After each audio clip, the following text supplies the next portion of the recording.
금강반야바라밀경 일상노삼본 제군이라 수보리야 그대 생각은 어떠한가 수다원이 나는 수다원가를 얻었다고 생각하겠는가 수보 대답하였습니다. 아닙니다. 세존이시여 왜냐하면 수다원은 성자 흐름에 든 자라고 불리지만 들어간 곳이 소리 냄새 막한 쪽 마음의 대상에 들어가지 않는 것을 수다원이 하기 때문입니다. 수고리여 그대 생각은 어떠한가 사다 하는 사단가를 얻었다고 생각하겠는가 수고리 대답하였습니다. 아닙니다. 세존이시여 왜냐 사다함은 한 번만 돌아올 자라고 불리지만 실로 돌아옴이 없는 사다함이라 하기 때문입니다. 수고리야 그대 생각은 어떠하나미 나는 하나님을 얻었다고 생각하겠는가 수고리가 대답하였습니다. 아닙니다. 왜냐하면 하나님은 되돌아오지 않는 자라고 불리지만 실로 되돌아오지 않음이 없는 것을 하나함이라 하기 때문입니다. 수고리야 그대 생각은 어떠한가 하라 나는 하나만의 경지를 얻었다고 생각하겠는가 수고 대답하였습니다. 아닙니다. 세존이시여 왜냐하면 실제하라 아니라 할 만한 법이여 때문입니다. 세존이시여 하라 아니 나는 하라 경지를 얻었다고 생각한다면 자기야 중생 영혼에 집착하는 것입니다. 세존이시여 부처님께서 다툼없는 삼매를 얻은 사람 가운데 제일 욕망을 여인 제일 가능하라 아니라고 말씀하셨습니다. 저는 나 욕망을 아니하라 아니다라고 생각하지 않습니다. 세존이시여 제가 나는 하라 내 경지를 얻었다고 생각한다면 세존께서는 수고 적정행을 즐기는 사람이다. 수고리는 실로 적정행을 한 것이 없으므로 수고리는 적정행을 즐긴다고 말한다라고 말하지 않으셨을 것입니다. 자, 일상무상문입니다. 이제 우리가 이 금강경은 상에 대한 내용이 많이 지금 설해지고 있어요. 그래서 상은 우리가 앞에서도 봤듯이 자, 형상, 나타난 모습도 상이에요. 그죠? 상은 첫째는 형상, 나타난 모습도 상이고 그 다음에 우리의 생각의 관념, 그죠? 관념. 이 관념도 상이고 그 다음에 이제 생각의 고집, 고집성 이런 것도 전부 상이에요. 그래서 여기서는 지금 일상 하나의 애상도 상이 없다. 하나의 상도 상이 아니다라는 내용을 지금 얘기하고 있는데, 특히 이 분에서는 이제 수행의 그 결과에 대해서, 그래서 우리가 예를 들면 수행자들이 수행을 통해서 어떠한 깨달음을 얻었으면, 우리 보통 깨달음을 내가 얻었다, 이것도 얻었다라는 것도 뭐예요? 상이에요, 그죠? 근데 여기서는 지금 성문 사과에 대한 얘기가 설해지고 있어요. 그래서 수다원, 사다함, 아나함, 아라한이라고 하는, 그래서 이제 부처님 당시에 부처님의 제자들이 공부를 수행을 해나가면서 단계 이제 깨달음을 얻어나가는데, 그들이 이제 일체 자신이 그 얻었던 깨달음에 대해서 뭐 한다는 거예요. 관념을 가지고 있지 않는가. 이제 요 내용을 설하고 있는 것이 바로 1393페이지입니다. 자, 101페이지 한번 보시면, 자, 이 내용은 수행자가 수행을 해도, 그죠? 수행을 이루었다는 생각을 말하지 않는 내용입니다. 그래서 이제 우리가 이게 참 중요하죠. 우리는 보통 내가 무엇을 하면 무엇을 했다라는, 또 이루었으면 이루었다라는 생각을 갖는 게 일반적이게, 그죠? 근데 이제 원래 진짜 참 공부는 내가 무엇을 이루었든 또 어떤 것을 성취했든 간에 그러한 것에 대해서 관념을 갖지 않는 것, 이게 이제 중요한 거죠. 우리가 이제 부처님이 살아가신 법은 말로써 표현할 수 없죠, 그죠? 말로써. 그래서 우리가 언어도단이다라는 말로 하지만은, 이제 우리가 이제 수행을 해 나가는 과정에 있어서는 이제 그 수행의 지위가 분명히 있다는 겁니다. 그래서 여기서 지금 이제 네 지위가 설명이 되는데, 이것을 성문삭화다 이렇게 교리적으로 얘기를 해요. 나타납니다. 수다원, 사다함, 아나함, 아라함. 그래서 지금 이제 이 수다원, 사다함, 아나함, 아라함에 대한 이제 뜻을 설명하면서, 이제 이러한 사과를 얻은 이들이 내가 그러한 깨달음을 얻었다라는 생각을 갖느냐? 생각을 갖지 않습니다라는 이제 내용이 나오죠, 그죠? 그래서 부처님 당시 때 수행자들을 일컬어서 성문승이라고 이렇게 일컫습니다. 성문승. 그래서 이제 성문승에 대한 내용이 조금 이제 설명이 되어지는데, 이 성문승들이 결국 수행을 통해서 번뇌를 끊는 그 이제 과정에 대해서 이 이제 수행의 지위가 나누어진다라고 이해를 하시면 됩니다. 그래서 이제 제일 처음은 견도의라고 하는 게 있어요. 견도의. 그 다음에 이제 수도의라고 하는 단계가 있어요. 그래서 견도의는 말 그대로 이제 어떤 단계예요? 이제 뭔가 공부가 좀 이제 보이는 단계죠. 이제 공부를 시작해서 이제는 어떻게 내가 이제 도를 닦아야 되는지 그 도의 그 자체가 보이는 단계를 견도의라고 해요. 그러고 나서는 이제 뭐요? 수도이죠. 이제 본격적으로 이제 가르침을 닦는 단계가 되게 되는 거예요.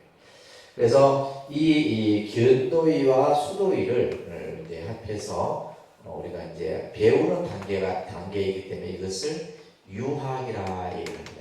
유학. 아직 뭐요? 배움의 단계에 있는 그런 이제 지위를 유학이라고 그러고, 그 다음에 이제 무학이 있겠죠, 그죠? 무학. 그다음에 무학. 그래서 무학은 이제 배움의 단계가 다 끝난 단계예요. 그래서 보통 이제 우리가 유학은 지금 여기서 말하는 수다원, 사다함, 아나함의 이제 단계가, 이 단계는 이제 조금씩 이제 번뇌를 끊어가는 과정에서 좀 차이가 있습니다. 그래서 이 세 개의 단계가 이제 견도의와 수도의 단계를 한다면, 이제 무학은 이제 마지막, 그죠? 깨달음의 단계를 우리가 보통 아라한이라고 얘기해요. 그래서 이제 이 아라한의 경지에 이제 올라야 하지만, 이제 번뇌가 어느 정도 끊어지고, 이제 해탈의 경계 속에 들어갔다 이 얘기를 하는 겁니다. 그런 설명들이 쭉 설명되어지고 102페이지 보시게 되면, 그래서 견도위에서 끊는 번뇌, 결국 번뇌를 끊는 것이 중요하죠, 그죠? 그래서 견혹이라고 해요, 견혹. 따라합니다, 견혹. 그래서 이 견도위에서는 견혹, 여기서 이제 혹은 번뇌를 뜻하는 의미입니다. 그래서 견혹이라고 해요. 견혹은 뭐냐면 보아서 생기는 번뇌들이에요. 그래서 우리가 이제 처음 우리가 이제 이 중생의 입장에서 보면 눈으로 봄을 통해서 만들어지는 번뇌가 대다수입니다. 그래서 이제 우리가 눈을 통해 갖고 분별을 하고 그죠? 좋고 싫은 것을 나누고 또 예를 들면 뭐 모든 의식의 그런 어떤 번뇌들이 봄으로써 생기는 번뇌를 견혹이라고 해요. 그 다음에 이제 수도의 단계에서는 이제 어떤 번뇌를 닦아가느냐 하면 이제 수옥이라고 해요. 수옥. 사옥이라고 합니다. 생각사자에다가 이 미혹할 혹자예요. 그러니까 사옥, 견혹. 이런 내용들은 사실 이제 굉장히 불교를 좀 집중적으로 깊이 있게 이제 공부를 하다 보면 번뇌에 대한 공부를 할 때 이런 이제 용어들을 우리가 보게 돼요. 그러니까 견혹. 그래서 봄으로써 생기는 번뇌들이에요. 그죠? 예를 들면 갖고 싶다, 좋아한다, 싫어한다 이런 모든 생각들이 일어나잖아요. 그리고 예를 들면 이제 사옥은 뭐냐면 생각에서 일어나는 번뇌예요. 생각. 그래서 이제 이 생각에서 일어나는 번뇌를 끊는 단계는 이제 수도위가 된다. 이런 이제 설명입니다. 자, 본문을 한번 보시면 수보리야 어떻게 생각하느냐? 그대 생각은 어떠하냐? 수다원이 나는 수다원가를 얻었다고 생각하느냐? 수다원의 지혜에 있는 수행하는 자가 내가 수다원가를 이루었다. 이런 생각을 하느냐? 이렇게 묻는 거예요. 그러자 수보리가 대답하죠. 아닙니다. 세존이시여. 그렇게 생각하지 않는다. 이런 얘기예요. 내가 수다원가를 얻었지만 수다원가를 얻었다라고 생각하지 않는다. 만약에 수다원가를 얻었다 생각하는 거는 뭐예요? 상에 이제 집착하게 되는 거죠. 그죠? 이것을 이제 관념이라고 그러는데 내가 무엇을 했다, 뭐 얻었다, 깨쳤다, 보았다 이렇게 생각하는 건 전부 생각의 관념이에요. 그렇게 생각하지 아니합니다, 세존이시여. 왜냐하면 이제 수다원이라는 뜻은 수다원은 이제 성자의 흐름에 든 자. 그래서 이것을 이제 임유라고도 이제 뜻으로 번역을 합니다. 이제 이제 조금 이제 공부의 단계에 들어온 수행자들을 수다원이라 이렇게 하는 거예요. 자, 이 수다원 성자의 흐름에 든 자라고 불리지만 들어간 곳이 없다 이 말이에요. 성자에 들어갔지만은 들어갔다고 생각하지 않는다. 형색이나 소리나 냄새나 맛, 감촉, 마음의 대상에 다시 말해서 그죠? 색성향 미촉법이라고 하는 육격 그 대상에 들어가지 않는 것을 다시 말해서 뭐요? 마음이 보고 듣고 생각하는 그 대상에 끌리지 아니하기 때문에 수다원이라 한다. 그래서 수다원가를 얻었지만 나는 수다원가를 얻었다라고 생각하지 않는다. 이런 얘기예요. 그래서 이 수다원가에서는 밑에 이제 조금 이제 어려운 설명들이 나오는데 88가지의 번뇌를 끊어요. 이 단계에서는. 그러니까 이제 수행의 첫 단계인데도 상당히 이제 공부가 진척된 단계라고 보시면 됩니다. 자, 그 다음에 이제 사담에 대한 얘기가 나오죠. 그죠? 수보리야 그대 생각은 어떠하냐? 사담이 나는 사담가를 얻었다고 생각하겠느냐? 그 다음에 이제 수다원의 이제 지위를 넘었으면 사담에 이제 경계에 들어가는데 그 사담가를 얻었던 사람이 나는 사담가를 얻었다 이래 생각하겠느냐 이 말이에요. 수보리가 대답 아닙니다. 아닙니다. 세존이시여. 그렇게 생각하지 않는다라는 거예요. 왜냐하면 사담이라는 뜻은 뭐냐? 일왕래라는 뜻을 가지고 있어요. 그런데 일왕래. 이제 범어로는 싸그릇 아감이라고 할 때 이제 범어로 불려지는데 이제 중국의 한자로 하면 일왕래. 한 번만 돌아온다. 다시 말해서 뭐냐면 인간의 몸을 한 번 받았다 다시 돌아오고 나서는 뭐요? 다시는 이제 윤회하지 않는 이제 이런 이들을 이제 사다함과를 얻은 이들이라 얘기를 하는 거예요. 여기서는 이제 이 사다함부터는 이제 뭐냐면 수옥을 끊는, 그래서 아주 미세한 어떤 감정이나 의식 이런 것들을 하나하나 끊어나가는 이제 이런 정도의 이제 단계가 된다라고 보시면 됩니다. 그 밑에 보시면 103페이지에 보면 아까 견 혹은 봄으로서 생기는 번뇌라고 그랬잖아요. 그죠?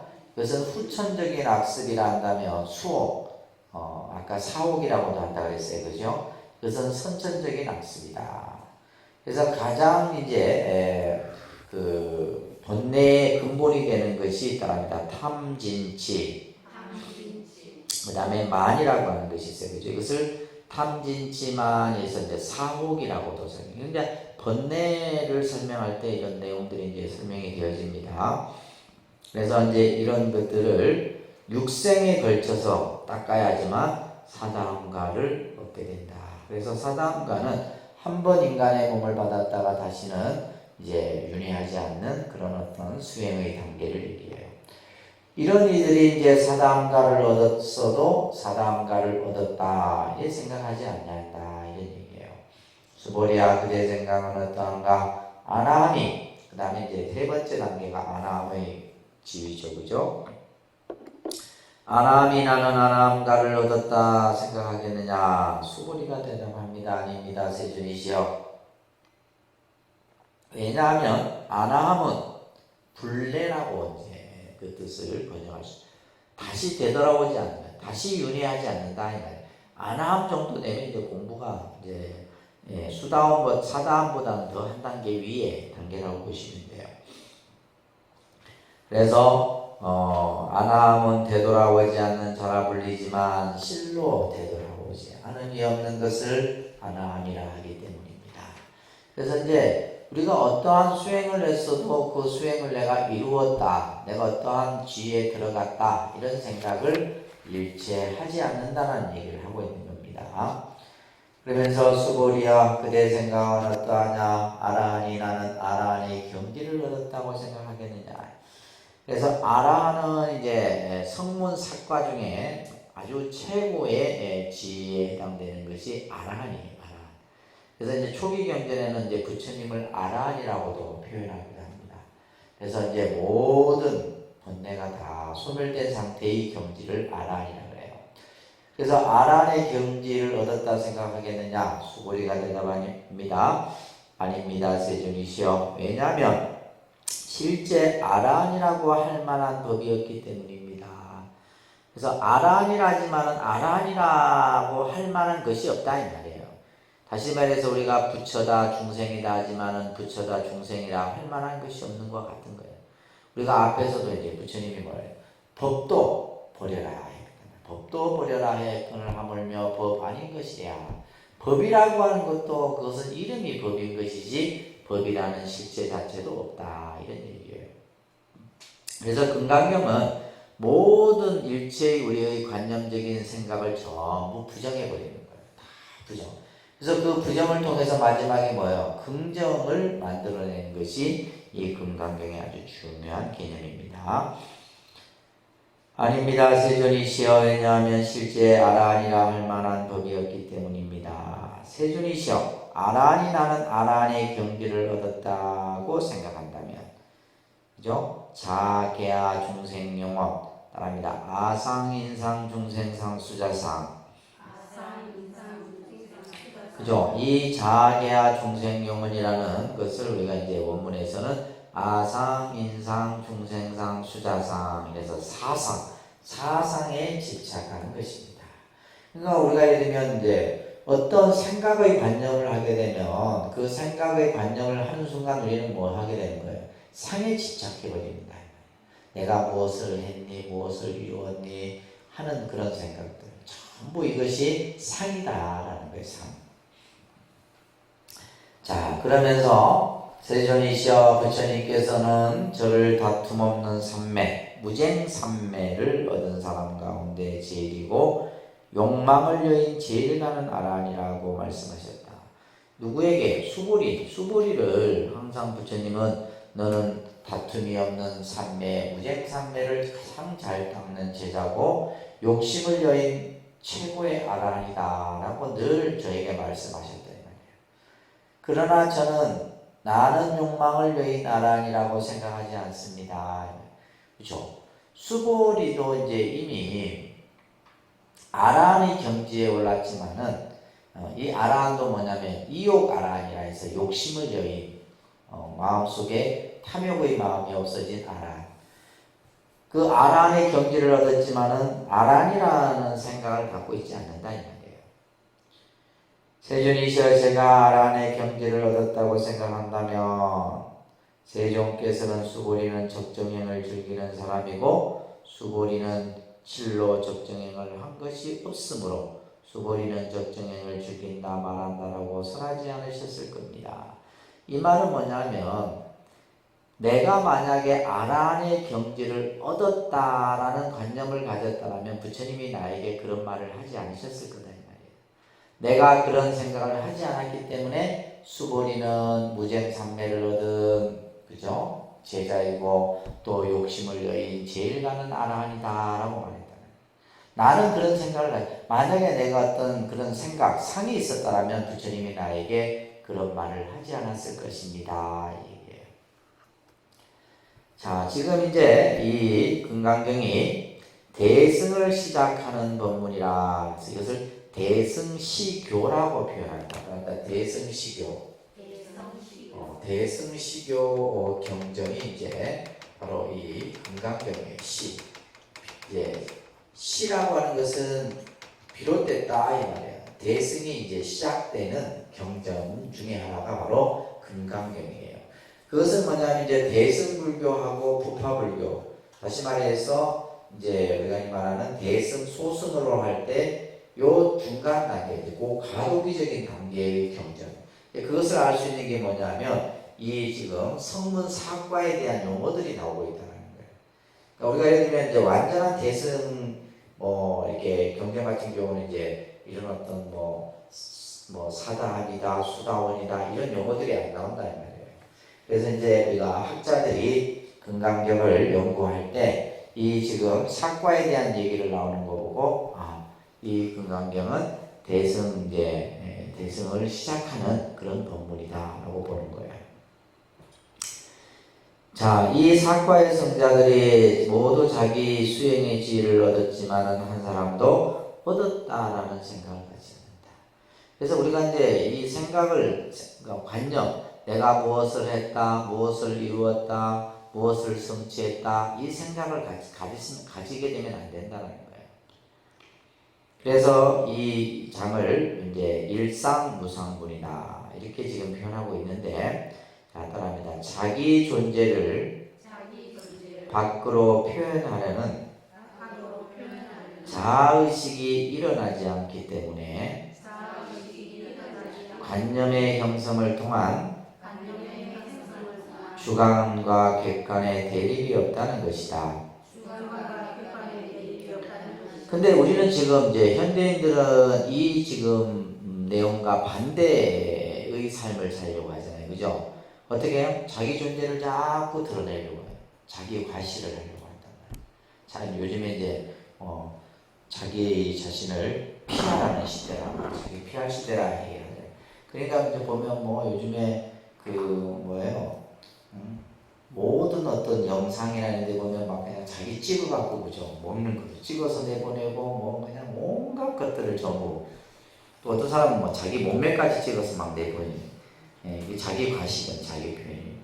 또 어떻게 보면 여러분들이 이제 어떤 명품 옷을 입고 명품 가방을 들고 하는 게 뭐야? 자기 과시, 자기 표현이에요. 그래서 명품 가방 여러분들 왜 들고 다니세요? 왜 들고 다녀요? 결국은 내를 표현하기 위한 거예요. 내를. 그러니까 그게 좋고 나쁘다는 개념이 아니라 이제 내 존재를 밖으로 표현하려고 하는데, 그래서 예를 들면 이제 명품 가방을 내가 들고 왔는데 백화점에서 아무도 안 알아줘. 기분 나빠요. 기분 나쁘지. 왜? 내 지금 나는 이런 사람인데 하는데 아무도 안. 그런데 하더라고요. 백화점 같은 데서는 명품 백화점 갈 때는 좋은 옷을 입고 가야 된다고. 그래서 여기서 지금 말하는 것처럼 자기 존재를 밖으로 표현하라는 자아의식이 우리는 끊임없이 일어나잖아요. 내가 누군데, 나는 뭔데, 뭐 그죠? 이런. 자, 이게 일어나게 되면 어떻게 돼요? 관념의 형성을 통해서, 관념의 형성이라고 하는 것은 뭐예요? 생각 속에서 생각을 만들어내는 거예요. 자기 생각을 만들어내서 그 속에서 뭐가 만들어요? 주관과 객관의 대립이라고 하는 것은 우리가 흔히 말하는 좋다, 싫다, 분별의식이 만들어지게 돼요. 이게 만들어지게 되면 어떻게 돼요? 마음이 괴롭고 갈등이 일어나고 번뇌가 일어나는 거예요. 근데 지금 이제 만약에 이런 어떤 내가 무엇을 했다, 무엇을 성취했다 이런 생각을 갖지 않으면 주관과 객관이 그죠? 그런 대립이 일어나지 않는다는 거예요. 이것을 흔히 능소가 끊어졌다 이런 표현이에요. 능소가.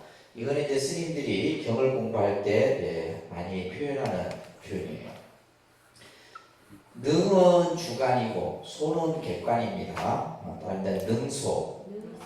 보통 이제 우리가 이제 경전을 좀 깊이 있게 공부를 하다 보면 능소관계라는 말을 하게 돼요. 능소관계, 능소관계. 그래서 능은 이게 주관이고, 그죠? 소는 객관이에요. 그래서 우리가 항상 이 주관과 객관 두 가지의 관계 속에서 모든 것을 설명을 합니다.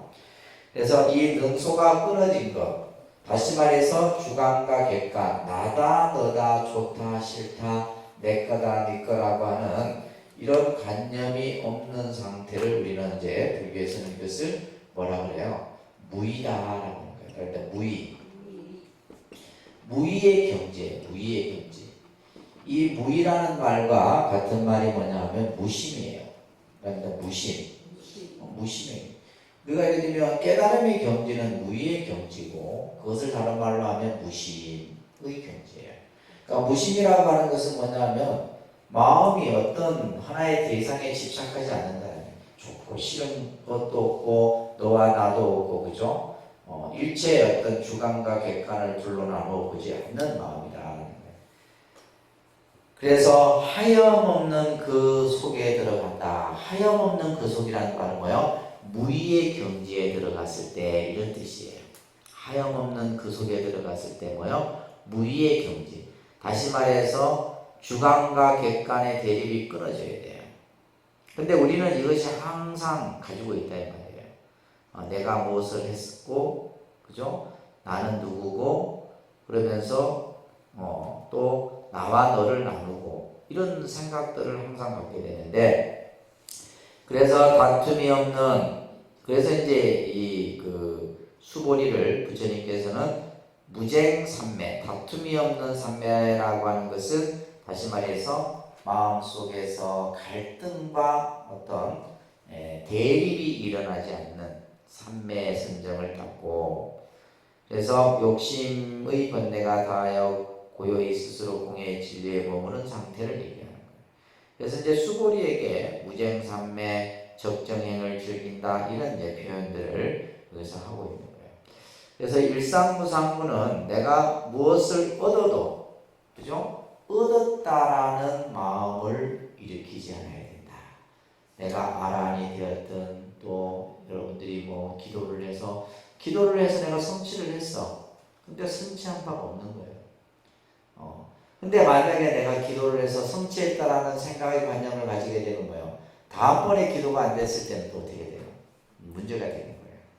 그러니까 우리가 무엇을 해도 한 바가 없는 거예요. 쉽게 말해서 내가 생각의 관념이 형성이 되어버리면 거기에는 반드시 뭐가 생긴다? 주관, 객관, 능소가 나눠지게 되는 거예요. 그래서 여러분들이 예를 들면 그렇잖아요. 내가 아들한테, 자식들한테 이만큼 했는데 또 남편에게 이만큼 했는데, 그죠? 이 했다는 생각 때문에 여러분들이 뭐가 생기는 거예요? 섭섭한 게 생기고 마음에 뭔가 불만족이 생기는 거예요. 그렇잖아요, 그죠? 근데 지금까지 내가 막 정말 혼신을 다해서 했어. 근데 한 바가 없어. 마찬가지예요. 절에 이제 우리 불자들도 절에 와서 나는 열심히 했는데, 근데 했다는 생각을 가지면 나중에 뭐가 생겨요? 스님한테 섭섭한 마음이 생겨요. 내가 이만큼 했는데 스님은 나를 안 알아봐준다. 근데 이제 그런 생각이 들면 이제 우리 스스로에게 뭐가 생길까요? 마음의 번뇌가 생기게 되는 거예요. 그래서 이 금강경은 무엇을 해도 얻었다는 생각을 갖지 마라 이 말이에요. 이게 일상무상문입니다. 아시겠죠? 그래서 얻어도 얻었다라는 마음을 내지 합니다. 자, 오늘 이제 10분을 보도록 하겠어요. 10분은 장엄정토분입니다. 흥강반야바라밀경 창엄정토분 제10인이라 부처님께서 수고리에게 말씀하셨습니다.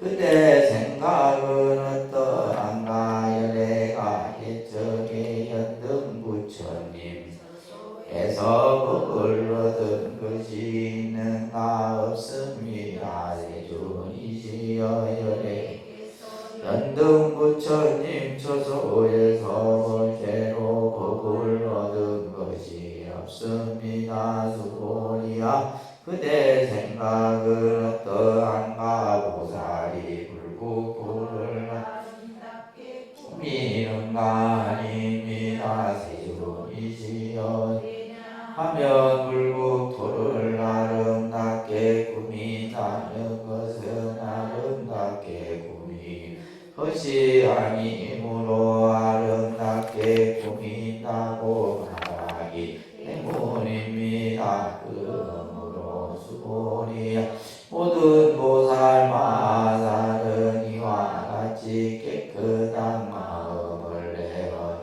한다. 형세에 집착하지 않고 마음을 내어야 하고 소리 냄새만 관통 마음이 대상에 집착하지 않고 마음을 내어야 한다. 마땅히 집착 없이 한다. 수고리야 어떤 사람의 몸이 산들의 왕숭이 산만큼 크다. 그대 생각은 어떠한가 그 몸이 크다고 하겠는가. 수고리가 대단하였습니다. 큽니다. 세존이시여 부처님께서는 몸 아님을 설하셨으므로 큰 몸이라 말씀하셨기 때문입니다. 우리가 이제 이 금강경이 참 정말 많은 경전 중에서도 그 안에 담겨 있는 사상이나 또 여러 가지 어떤 뭐 철학적인 의미도 있을 거고죠. 참 뛰어난 부처님 말씀 중에 하나가 바로 이 금강경이에요. 이제 앞으로 이제 어떤 내용들이 이제 쭉 나오냐면 이 금강경을 즉비의 논리다라는 표현이 있어요. 즉비. 뭐뭐는 뭐뭐가 아니다. 뭐뭐는 뭐뭐가 아니라 그 이름이 뭐뭐이다. 마치 이제 우리가 이 하나의 공식처럼 사용돼요. 뭐뭐는 뭐뭐가 아니라 그죠? 즉비 곧 뭐뭐가 아니라 시명 그 이름이 뭐뭐시다. 그래서 이제 요 내용이 이제 요 지금 제 10분에서도 나오는데 이걸 한번 우리가 좀 깊이 있게 보도록 할 겁니다. 자, 장엄정토다. 정토는 부처님의 세계를 말하는 거죠, 그죠? 장엄이라는 말은 꾸미는 것을 장엄이라고 해요. 그러니까 이제 불교적인 용어로 장엄한다. 그래서 이제 우리가 뭐 저 3층에 여러분들 올라가 보셨지만은 부처님 불단을 비롯해서 그죠? 전부 그게 장엄이에요. 우리가 촛대, 닭이, 항로, 꽃, 우리가 이제 공양을 올리는 것도 장엄이에요, 사실. 그래서 부처님을 이제 부처님의 세계를 장엄하는 거죠. 부처님의 세계를 장엄하는데, 근데 그 부처님의 세계를 장엄하는 것도 그것은 장엄이 아니라 그 이름이 장엄이다. 이런 내용이 이제 본문에서 나오죠. 한번 내용을 하나 보도록 할게요. 114페이지 한번 보겠습니다. 부처님이 수보리에게 말합니다. 그대의 생각은 어떠한가? 지금 이제 앞에서도 계속 지금 이제 나오는 내용이 뭐예요? 부처님이 먼저 수보리의 생각을 물어요. 그죠? 어떤 질문을 하면서 너는 어떻게 생각하느냐?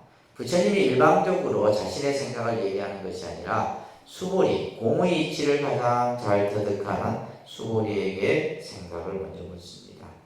열애가 옛적에 연등 부처님 초소에서 법을 얻은 것이 있는가?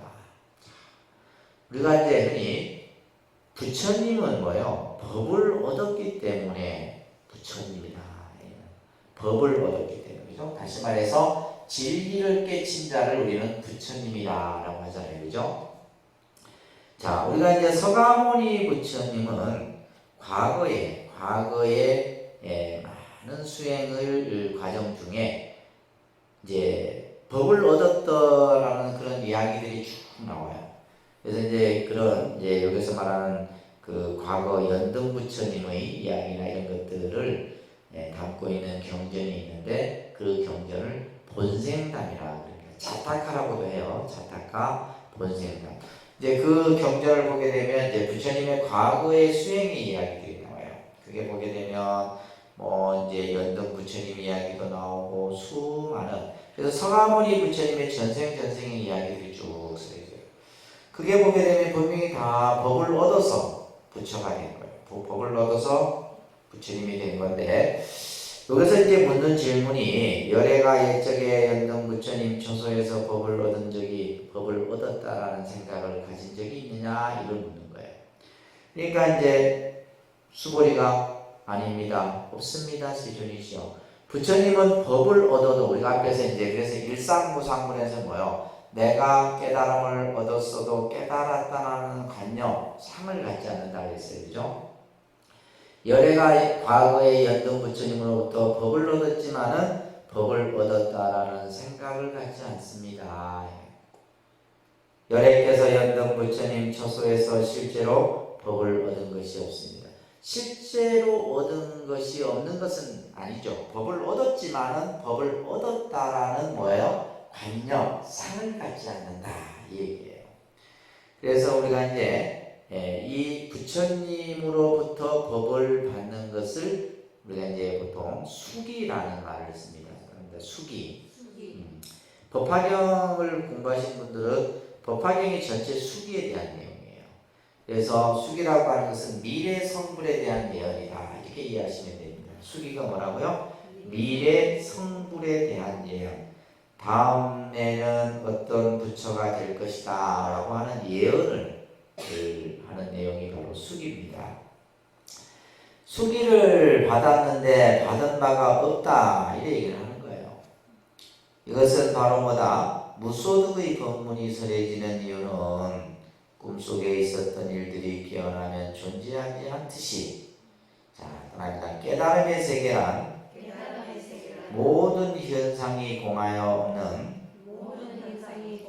절대 무의 세계이기 때문이다. 그죠? 우리가 아직까지 깨달음의 세계를 맛보지는 못했어. 깨달음의 세계를 우리가 아직까지 들어가 보지는 못했지만은 그 깨달음의 세계가 과연 어떤 세계일까? 그것은 아무것도 없는 세계예요. 일체 어떤 대립과 분별과 의식의 어떤 이런 갈등과 번뇌가 일어나지 않는 세계예요. 그래서 모든 것이 공한 그 자리가 바로 깨달음의 세계다. 수보리야 그대의 생각은 어떠하냐? 보살이 불국토를 아름답게 꾸미느냐? 우리가 이제 지난 시간에 어떤 얘기를 제가 했었냐면 항상 불교는 두 가지의 관점을 가지고 이제 입장에서 얘기를 해요. 두 가지의 입장. 하나는 뭐냐면 승의제라고 들어보셨죠? 승의제. 이거는 이제 우리가 흔히 진제라고도 합니다. 진제. 그 다음에 세속제예요. 그다음에 세속제. 두 가지의 관점이에요. 이제 승의제는 이거는 뭐냐면 일반 상식의 세계를 뛰어넘는, 다시 말해서 깨달음의 분상에서 보는 진리의 세계를 승의제라는 거예요. 다시 말해서 뭐예요? 승희제 같은 경우는 이제 부처님의 눈으로 보는 거예요. 부처님의 눈으로 보는 그러한 이제 세계는 승희제고, 이것을 이제 세속제는 뭐라고 그래요? 속제라 그래요, 속제. 네. 그러니까 우리가 이제 이 세속제는 뭐냐면 중생의 입장에서 보는 거예요. 그러니까 중생, 우리의 입장에서 보면 다 있는 거잖아요. 그렇죠? 다 있다 이 말이에요. 다 있다. 근데 진제, 승의제 입장에서 보면 그것은 있는 것이 아니다 이거예요. 요 차이예요. 그러니까 우리의 입장에서 보면 모든 것은 있다라는 유의 모습에서 보여지지만은 승의제, 다시 말해서 우리가 이제 공부를 하고 수행을 해서 깨달음을 얻고 나면 그것은 뭐예요? 모든 것은 일체가 공의 모습으로 보여진다. 그러니까 보여지는 관점은 틀린 거예요. 그래서 이제 우리가 이제 일반적으로 여러분들이 불교를 자꾸 어렵다 생각하는데, 내가 가지고 있는 생각은 세속적인 생각의 그 안목을 가지고 승의제의 입장을 이해하려고 하니까 당연히 어렵죠. 어려운 겁니다. 그죠? 이게 어려운 거지 불교 자체가 어려운 게 아니에요. 근데 여러분들이 이제 공부를 하고 수행을 해서 승의제 입장이다 되면 뭐예요? 처음부터 똑같은 하나도 차별이 없는 거예요. 그래서 부처의 눈으로 보면 모두가 부처가 부처로 보이는 거예요. 그렇잖아요. 그죠? 근데 중생의 눈으로 보게 되면 다 각기 차별이 있다 이 말이에요. 그 차이인데 여기서 지금 그런 내용이 나오는 거예요. 자, 우리가 예를 들면 불국토를, 그죠? 보살이 불국토를 아름답게 꾸미는가? 우리가 이제 일반적인 입장에서 보면 보살이 부처님의 세계를 꾸며요. 장엄한다 이 말이에요. 보살들이 부처님의 세계를 장엄하고 부처님께 공양을 올리고 한다 이 말이에요. 그런데 여기서는 지금 아닙니다 세존이시여 이렇게 부정을 해버리고 있잖아요. 그죠? 아니다. 왜냐하면 불국토를 아름답게 꾸민다는 것은 아름답게 꾸미는 것이 아니고 아름답게 꾸민다고 말하기 때문이다. 자, 이것을 이제 여러분들 원문을 잠깐 볼 수 있으면 보면 좋을 것 같아요. 장엄불토자 즉비장엄 심영장엄 이렇게 나와 있어요. 넷째 줄에 있죠. 따라합니다. 장엄불토자. 부처님의 세계를 장엄한다는 것은 따라합니다. 즉비장엄. 즉비 아까 얘기했죠. 장엄이 아니다 이 말이에요. 부처님의 세계를 장엄한다는 것은 그것은 장엄이 아니라 뭐다? 심영장엄이다. 그 이름이 장엄이다. 그래서 이제 즉비하고 심영에다가 동글병을 딱 쳐놓으세요. 뭐뭐는 뭐뭐가 아니라 그 이름이 뭐뭐이다. 앞으로 금강경은 이 내용이에요. 전부 우리가 뭐뭇은 뭐뭇이다 라고 하는 관념을 가지고 있는데 그것은 이름이 것이지 실체가 있는 것이 아니다 라는 얘기예요. 자, 다시 114쪽으로 넘어와서 정토는 부처님의 세계 불국토를 말한다 이 말이에요. 그래서 보살들이 불국토를 장엄하냐고 물은 것은, 그죠? 앞에서 사과의 승인들이 자기 수행의 지위를 얻어도 얻었다는 생각이 없는 것처럼 보살들도 정토를 장엄해도 장엄한다라는 생각을 하지 않는다 이 말이에요. 아까 성문사가들은 수행을 깨달아도 그 깨달음을 얻었다는 생각을 갖지 않듯이 보살이 불국토를 장엄한다는 것은 장엄이 아니라 그 이름이 장엄이라는 것은 보살들도 그런 생각을 갖지 않는다 이런 말이에요. 내가 부처님을 장엄한다, 부처님의 세계를 꾸민다 이런 생각을 갖지 않는다라는 것을 말하기 위함이다. 그래서 여기서 말하는 것처럼 불국토를 장엄한다라고 하는 것은 다시 말해서 보살이 바라밀행을 실천을 통해서 만들어가는 모습을 얘기하고 있는 겁니다. 자, 여기에서 이제 중요한 말이 나와요. 그러므로 수보리야 모든 보살 마하살들은 이와 같이 깨끗한 마음을 내어야 한다. 깨끗한 마음. 자, 이 깨끗한 마음이 응여시, 그죠? 생청정심이다. 청정심. 깨끗한 마음을 일으켜야 된다. 이런 얘기예요.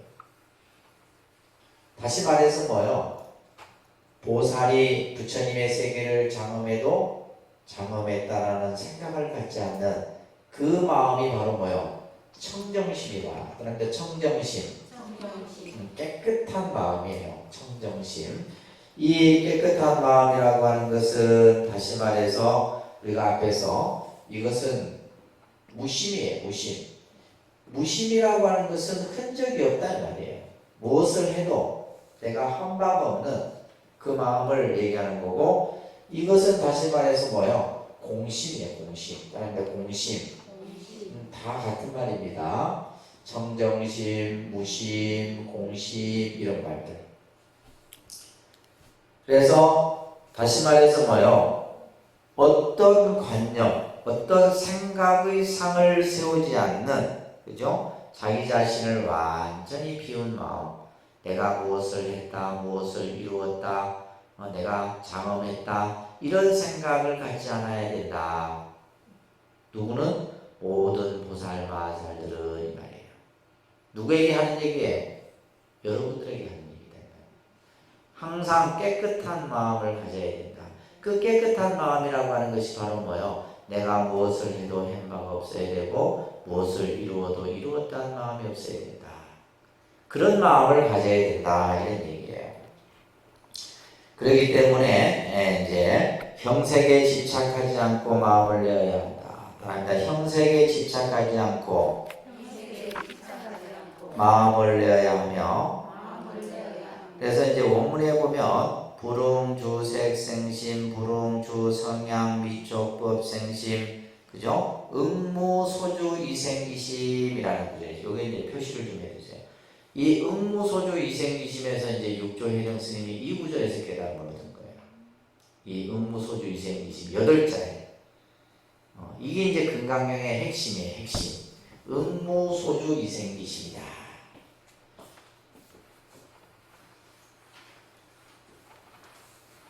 그러니까 응무소주, 이생기심, 응무소주, 이게 금강경의 아주 중요한 소주, 이생기심이다. 이제 육조 해령 스님이 이 구절에서 이 대목에서 깨달음을 얻었어요. 그래서 보살은 마땅히 이와 같은 청정한 마음을 내야 된다. 세계 주함이 형색, 모습, 어떤 보여지는 모습에 집착하지 않고 마음을 내야 돼요. 보여지는 모습에. 근데 우리는 안 그랬죠. 지금 보면 여기서 색성향 미촉법이 나와요. 그러니까 색성향 미촉법. 이 색성향 미촉법은 뭐냐면 대상이에요. 대상. 그래서 이것을 6가지 대상이라 해서 육경이라고 합니다. 그런데 육경. 들어보셨죠? 들어본 적만 있으면 돼요. 자꾸 이제 듣다 보면 됩니다. 그러니까 색성향 미촉법. 이건 색은 형색이에요. 형색. 모습.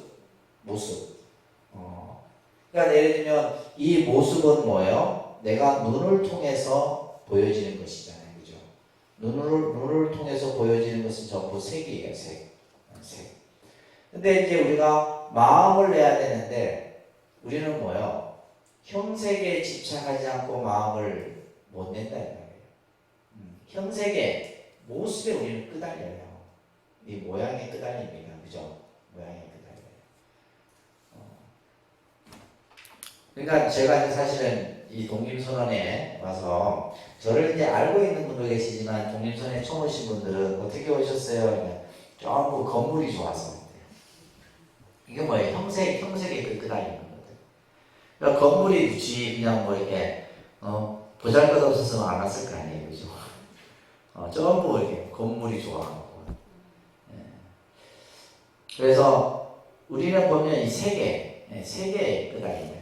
이 세계에 굉장히 집착을 하거든요. 보여지는 것에.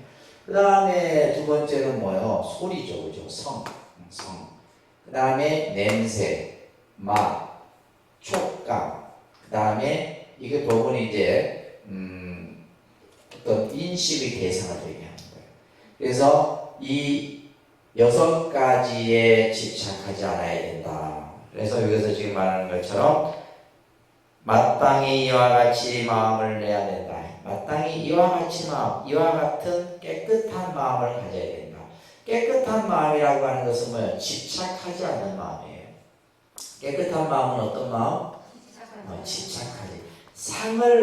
상의 생각의 관념을 가지지 않는 마음을 여기서 말하는 청정심이라 하는 거예요.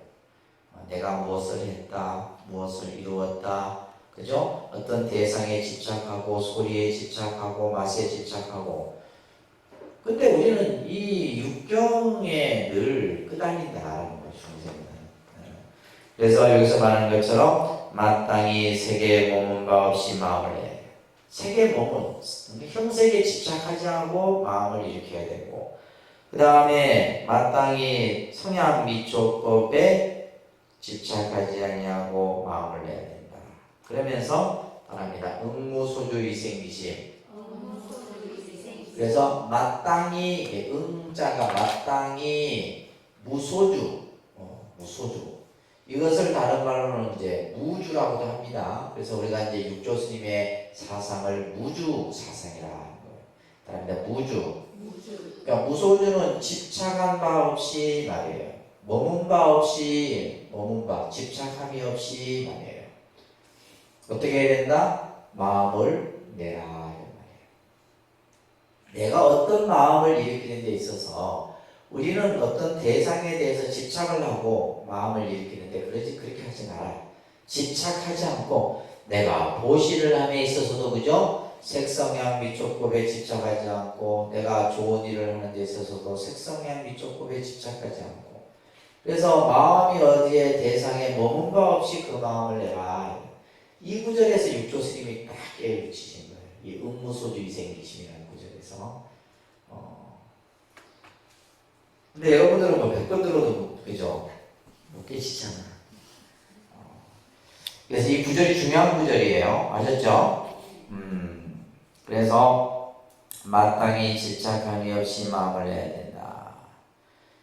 114쪽에 아래에 보시면 부처님은 다시 어디에도 머무름 없이 생각을 붙여 고집 만듦이 없는 마음을 내야 한다고 강조합니다. 그죠? 생각의 고집, 생각의 관념을 만들지 마라. 뭐뭐는 뭐뭇이다. 이것은 이것이다. 이런 생각을 만들지 마라. 그래서 선에서는 이것을 무심돌이라. 따라합니다. 무심돌이. 그래서 우리가 이제 불교에서 마음을 얘기하는데 그 마음이라고 하는 것은 무심이에요. 무심. 불교에서 말하는 마음은 어떤 마음? 무심이에요. 무심. 그러니까 무심이라는 것은 마음이 없다 이런 뜻이 아니라 마음이 어떤 대상에 대해서 뭐요? 집착하지 않는 거예요. 다시 말해서 좋다, 싫다, 너다, 나다라는 분별 경계에 집착하지 않는다 이런 거예요. 유심이라고 하는 것은 따라합니다. 유심은 항상 객관 대상에 집착하여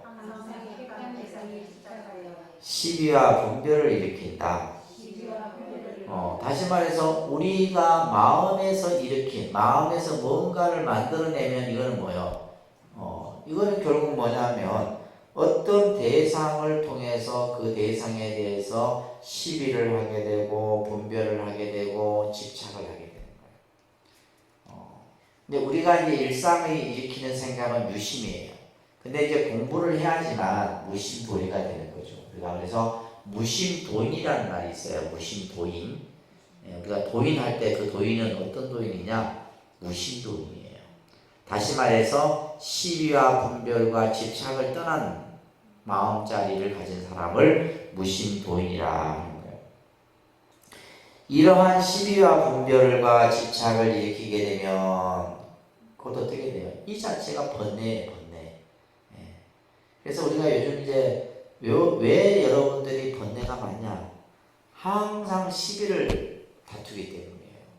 무엇이 옳다, 그러다, 그죠? 전부. 또 예를 들면 뭐 모든 것을 이제 두 가지로 나누어서 각자의 생각들을 나눈다 이 말이에요. 그래서 이 세계가 번뇌의 세계고 이 번뇌로 인해서 우리는 뭐다? 나쁜 업을 유발한다. 바랍니다. 하염없는 의식이 정화된 세계는 하염없는 의식이 정화된 세계라는 무심의 세계는 이런 뜻이에요. 무심의 세계. 무심의 세계에서는 이 말이에요. 명상에 머물지 않으므로 바랍니다. 명상에 머물지 않으므로 명상은 이름과 모양이에요. 그죠? 우리는 항상 이름과 모양에 집착한다 이 말이에요. 이름과 모양에 집착하는데 하염없는 그죠? 의식이 정화된 세계. 의식이 정화된 세계. 의식이 정화됐다는 말은 뭐예요? 아까 얘기했던 청정한 마음이다. 청정한 마음의 세계는 명상에 머물지 않으므로 이름이 가지고 있는 내용의 실제를 모두 부정해요. 우리가 예를 들면 이것은 컵이다. 그죠? 이거는 컵이다. 그런 컵이 아니라 그 이름이 컵일 뿐이다. 라는 거예요. 우리가 전부 이름을 붙여놓은 거예요. 이름과 모양에 우리는 집착, 그 굴레에서 벗어나지 못하고 있는데 전부 그렇잖아요. 모든 것은 그래서 우리가 예를 들면 자동차도 개발할 때 먼저 뭐예요? 이름을 먼저 개발과 동시에 그 자동차에 이름을 붙인다. 사람도 마찬가지고 모든 물건도 마찬가지예요. 이름을 붙이고 모양을 만들어낸다 이 말이에요.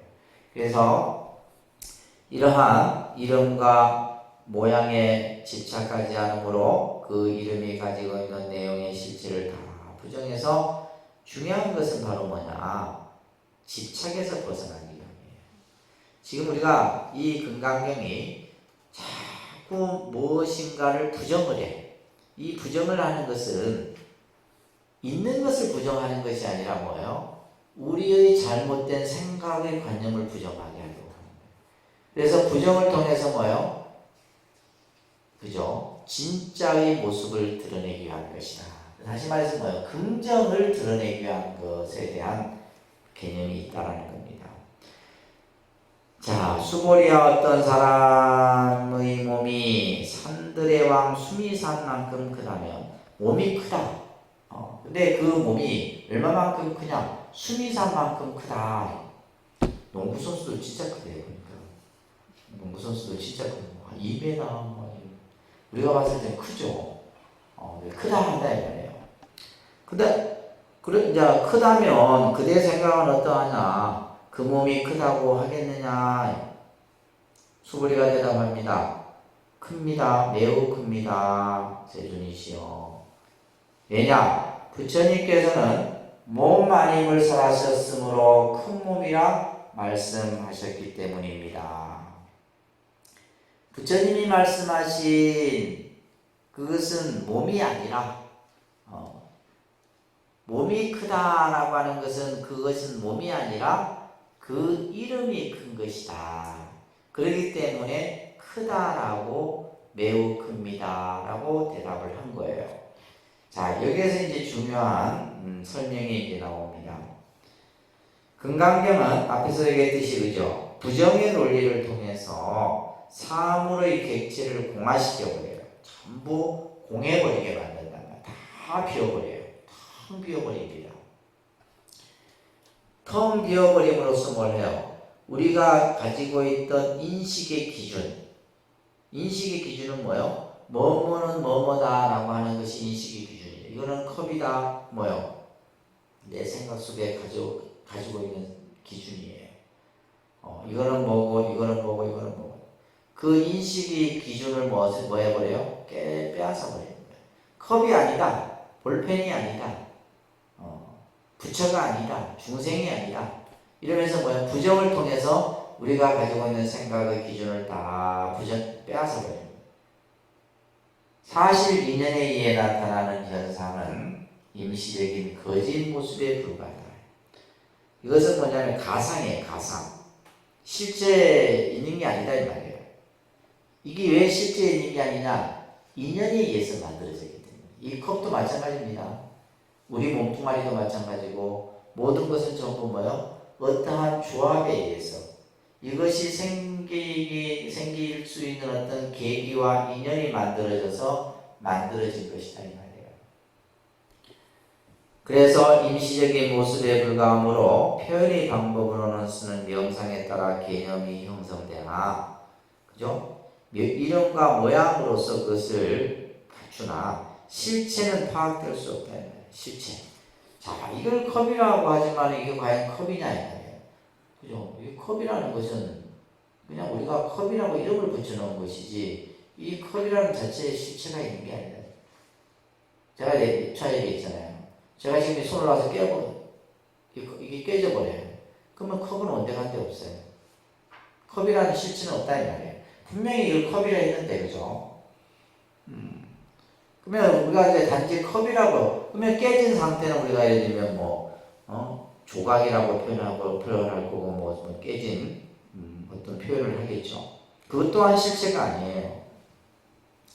그래서 실체는 파악될 수 없고 어떤 성격 규정도 할 수 없다라는 거예요.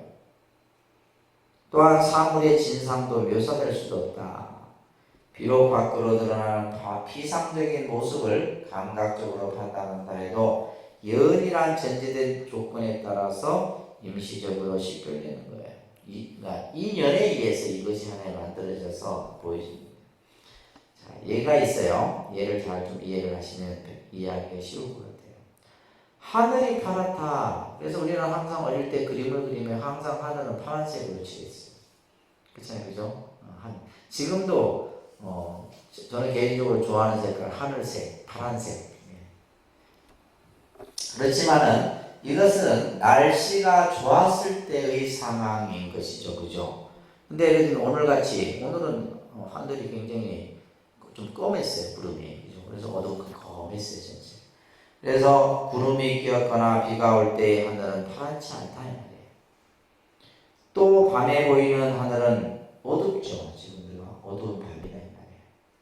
그래서 무엇이 아니라 그 이름이 무엇이다라는 비의 논리를 전개하고 있는 것은 이것을 일본의 유명한 스즈키라고 하는 박사가 이 금강경의 요 논리를 즉비의 논리다라고 얘기하는 거예요. 무슨 논리요? 뭐뭐는 뭐뭐가 아니라 그 이름이 뭐뭐이다. 뭐뭐는 뭐뭐가 아니라 그 이름이 뭐뭐이다. 모든 현상을 전부 여기에 다 대비시킬 수 있어요. 뭐뭐는 뭐뭐가 아니라 그 이름이 뭐뭐이다. 이름에 불과한 것이다라는 거예요. 이것을 비의 논리라 이렇게 표현하는 거예요. 즉비의 논리. 아주 금강경에서 중요한 개념이에요. 그래서 연에 구속된 상황으로서 사물을 판단하면 실상을 어기는 미혹과 잘못된 집착이 생김으로 이를 받기 위한 것이다. 자, 따라합니다. 공의 원리에서 보면 이 세상에는 단정할 수 있는 것이 아무것도 없다.